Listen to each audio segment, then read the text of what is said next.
जय श्री श्याम दोस्तों, जैसा कि आपने थंबनेल देखा है, आज की वीडियो में हम बात करेंगे दोस्तों रेगुलर बेस पे। जैसा कि मार्केट गिरता जा रहा है मिड कैप का और स्मॉल कैप का, तो मार्केट में ज़्यादा गिरावट नहीं हो, उसी को लेकर म्यूचुअल फंड के जितने भी ट्रस्टी हैं उनने एक नया प्रस्ताव रखा है सेबी के सामने, और कहीं ना कहीं सेबी भी उस प्रस्ताव से एग्री है। तो कंप्लीट जानकारी आज की वीडियो में मिलेगी कि एक्चुअल में सेबी के दिमाग में क्या चल रहा है और कौन कौन से नए नियम लागू करने वाले हैं। तो चलिए शुरू करते हैं आज की हमारी वीडियो को। तो दोस्तों वीडियो शुरू हो उससे पहले मैं विकास स्वागत करता हूं आपका ग्रो बिजनेस फाइनेंस हब में। दोस्तों आपने अभी तक चैनल को सब्सक्राइब नहीं करा हो तो चैनल को सब्सक्राइब कर लीजिए, क्योंकि म्यूचुअल फंड से रिलेटेड हर वीडियो आपको इस चैनल पर मिलती रहती है। तो चलिए शुरू करते हैं आज की हमारी वीडियो को। अभी दोस्तों आपने कुछ दिन पहले से देखा होगा, अभी अगर हम बात करें 13 से 15 तारीख के बीच में, तो दोस्तों क्या हुआ था, 15 तारीख को रिपोर्ट मांगी थी सेबी ने, तो जितने भी म्यूचुअल फंड हाउसेस है उनने रिपोर्ट दी थी स्ट्रेस टेस्ट की। उसी के बाद क्या हुआ था दोस्तों, मार्केट में आपने देखा हो तो हमारा जो मिड कैप है और जो हमारा स्मॉल कैप है रेगुलर बेस पे क्या है दोस्तों, वो डाउन जा रहा था। लेकिन अभी के दौर पे अगर हम देखें तो ऐसा है, वो डाउन तो जा रहा है लेकिन हमको पॉजिटिव में रिटर्न बना के दे रहा है। लेकिन दोस्तों अभी हम यहाँ पे इतनी बात करेंगे कि अगर हम स्मॉल कैप को और मिड कैप को देखें तो दोस्तों आने वाली ये मान लीजिए, अगर हम बात करें इसके 1 से 1.5 साल की बात करें तो दोस्तों ये आपको इतना रिटर्न नहीं बना के देगा। ठीक है, ऐसा नहीं हमको स्विच करना है, लेकिन हाँ हमको इतना रिटर्न बना के नहीं दे पाएगा। क्यों नहीं बना के दे पाएगा? क्योंकि दोस्तों अभी अंदर का जो प्रेशर है, जो इनका मनी का सर्कुलेशन है दोस्तों प्रॉपर तरीके से नहीं घूम रहा है। उसी को लेके क्या करा है दोस्तों, म्यूचुअल फंड के जो ट्रस्टी हैं उनने एक प्रस्ताव रखा है सेबी के आगे। वो प्रस्ताव क्या है? प्रस्ताव में उन्होंने बोला है कि सर हम एक 3 नियम उन्होंने बड़े बताए। बोला अगर हम ये 3 नियम अगर अपडेट करते हैं, जितने भी म्यूचुअल फंड में इन्वेस्टमेंट कर रहे हैं इन्वेस्टर, अगर ये 3 नियम उनके लिए हम लागू करते हैं तो कहीं ना कहीं म्यूचुअल फंड में हमारा जो मनी सर्कुलेशन है वो प्रॉपर तरीके से वर्क करेगा। अब ये तीनों नियम क्या है दोस्तों? पहला नियम तो ये है, जो हमारे यूनिट होते हैं, जब भी हम म्यूचुअल फंड के अंदर इन्वेस्टमेंट करते हैं, ठीक है, तो एनएवी के रूप में क्या होता है, हमको यूनिट्स अलॉट होते हैं। जो भी मार्केट की एनएवी होती है उस हिसाब से क्या होता है, हमको यूनिट अलॉट्स होते हैं। तो अब इनने साफ साफ बोल दिया है कि जितने भी यूनिट्स होंगे, ठीक है, यूनिट बेचने पे क्या लगाएंगे दोस्तों, ये रोक लगाएंगे। रोक किस तरीके की लगाएंगे कि ये फिक्स कर देंगे। जैसे मान लीजिए इनने फिक्स कर दिया कि 100 यूनिट है। अभी दोस्तों मैं एग्जांपल दे रहा हूं, अभी ऐसी कुछ अपडेट नहीं है कि इतने यूनिट आप सेल नहीं कर सकते हो। ठीक है, मैं फॉर एग्जांपल बता रहा हूं। जैसे मान लीजिए इनने फिक्स कर दिया कि मिनिमम 100 यूनिट आपको पोर्टफोलियो में रखने ही पड़ेंगे। जैसे मान लीजिए आपकी यूनिट है 300, तो 300 में से क्या है आप 200 सेल कर सकते हो, और 100 यूनिट है ना वो सेल नहीं कर सकते हो। कब तक के लिए सेल नहीं कर सकते हो, ये कंप्लीट आप वीडियो देखो, कंप्लीट मैं आपको जानकारी दूंगा।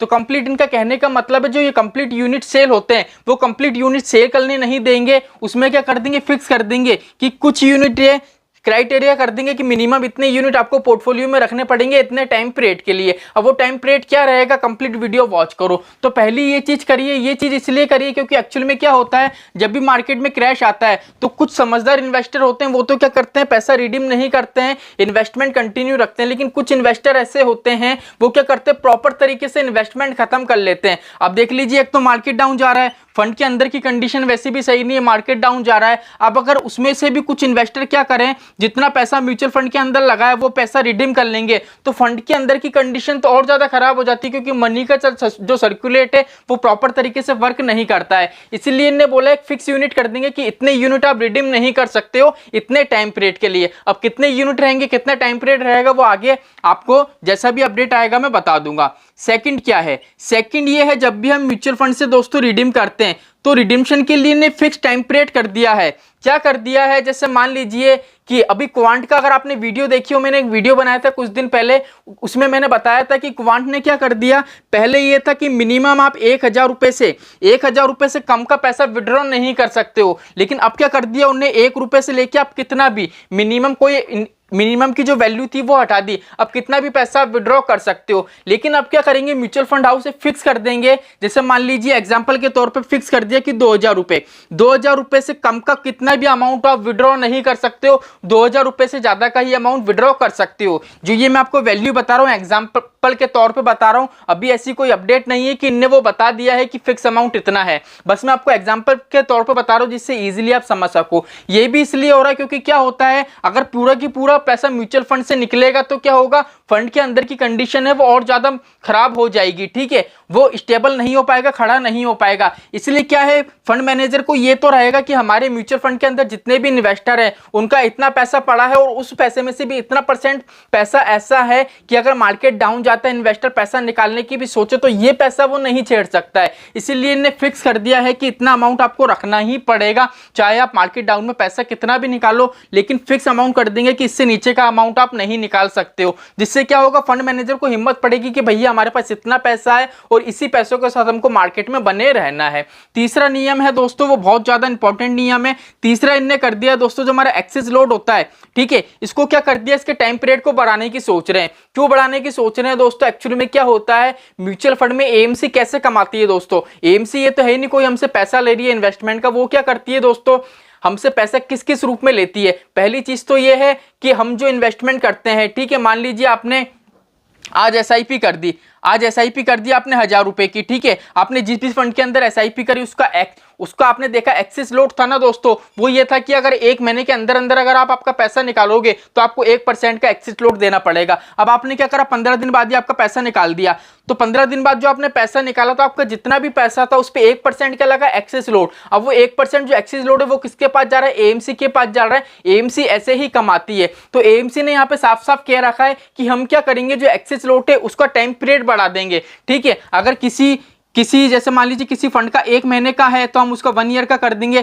किसी फंड का 6 मंथ का है तो किसी उसका हम क्या कर देंगे, 1 ईयर कर देंगे। अब इसका फायदा क्या रहेगा, इसका फायदा ये रहेगा कि क्या होगा, इन्वेस्टर को ये लगेगा कि यार जब हम इन्वेस्टमेंट कर रहे हैं, ठीक है, अभी तो क्या होता है इन्वेस्टमेंट करते हैं, जैसे मान लीजिए देखा 1 महीने का ही तो यार एक्सेस लोड है, चलो इन्वेस्टमेंट कर लेते हैं, 1 महीने बाद हम पैसा निकाल लेंगे। लेकिन क्या होगा, रेगुलर बेस पे मार्केट डाउन जाएगा तो इन्वेस्टर के माइंड में रहेगा कि यार 1% थी, यहाँ पे भी हमको लॉस हो जाएगा, और कहीं ना कहीं वो इन्वेस्टमेंट को कंटिन्यू रखने की सोचेंगे। तो कहने का मतलब है यहाँ पे जो म्यूचुअल फंड के ट्रस्टी हैं उनका कुल मिला के कहने का मतलब ये है कि भैया म्यूचुअल फंड में जो इन्वेस्टर है ना, पैसा नहीं निकालें, पैसा मार्केट में बनाए रखें, फंड में इन्वेस्टमेंट कंटिन्यू रखें। अगर कंटिन्यू इन्वेस्टमेंट रहेगा तो क्या होगा, मार्केट की जो उथल फुथल रहेगी उसमें जो हमारा जो फंड मैनेजर है उसको हिम्मत मिलेगी प्रॉपर तरीके से मार्केट की जो सिचुएशन है उसको कंट्रोल कर सके। एक तो क्या होता है दोस्तों, मार्केट डाउन रहता है, मार्केट ऊपर नीचे वर्क करता रहता है, और उसी टाइम पीरियड में क्या होता है, जितने भी इन्वेस्टर होते हैं वो रिडेम्पशन की रिक्वेस्ट डालते हैं, पैसा निकालते हैं,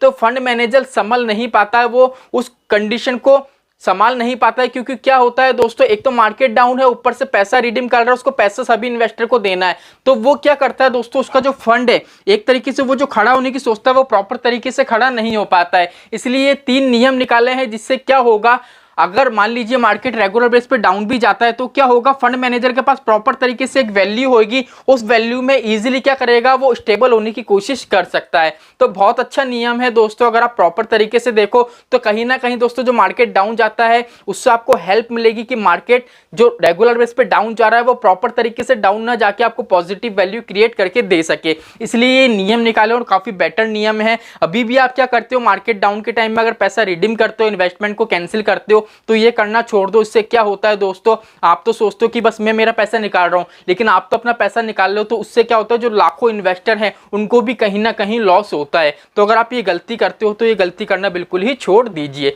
तो चलिए दोस्तों, आज के लिए इतना ही, मिलते हमारी नेक्स्ट वीडियो में। जय श्री राम दोस्तों, जय श्री राधे।